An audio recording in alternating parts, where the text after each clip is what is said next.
வணக்கம். அனைத்து உறவுகளுக்கும் எனது இனிய காலை வணக்கத்தை தெரிவித்துக் கொள்கிறேன்.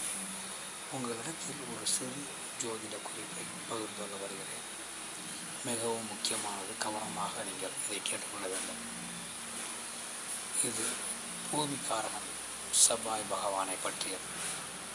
செவ்வாய் பகவானுக்கு இரத்தக்காரகன், பூமிக்காரகன், தைரியக்காரகன், விடாமுயற்சி கொண்டவன், அதிகாரமிக்கவன், ஆட்சி மிக்கவன், எதையும் துணிந்து செய்யக்கூடியவன், முற்போக்கு சிந்தனை உள்ளவன், முன் யோசனையின்றி எதையும் செய்யக்கூடியவன், பின்பு யோசிப்பவர், செய்துவிட்டு யோசிப்பவர் என அடாவடியான மூர்க்கத்தனம் உள்ளவன் என்றெல்லாம் செவ்வாய் பகவானுக்கு குணபாகுகள் காரணத்தன்மைகள் உண்டு.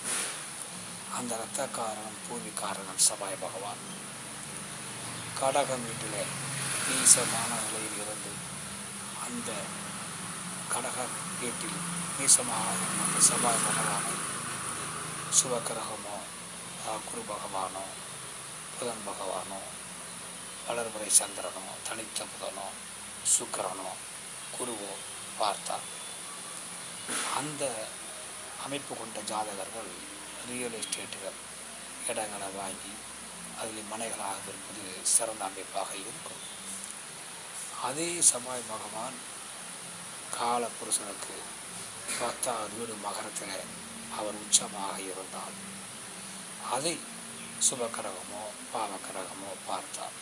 இந்த அமைப்பு கொண்ட ஜாதகர்கள் அரசியலில் ஈடுபடலாம், அரசாங்கத்தில் உயர்ந்த பதவிகளை வகிக்கலாம், அரசு மூலம் ஆதாயம் பெறலாம், அரசாங்கத்தின் மூலம் ஆதாயம் பெறலாம், அரசியலில் உயர்ந்த பதவி இருக்கலாம், அரசாங்கத்தில் உயர்ந்த பதவியில் இருக்கலாம். ஆதலால் இவர்கள் மனை சம்பந்தப்பட்ட தொழில் செய்தால் வீழ்ச்சிக்கு வருவார்கள். அதே கடக வீட்டில் வீழ்ச்சியாக இருக்கக்கூடிய செவ்வாய் வீழ்ச்சியாக இருக்கக்கூடிய ஜாதகர்கள் அரசியல் வந்தால் தோல்வி காண்பார்கள். அதனால் செவ்வாய் பகவான் எந்த நிலையில் இருக்கிறார் என்பதை பார்த்து அந்த ஜாதகர்களுக்கு நாம் பலன் சொல்ல வேண்டும். மற்றவற்றை நாம் அடுத்த வீடியோ காண்போம். நன்றி, வணக்கம்.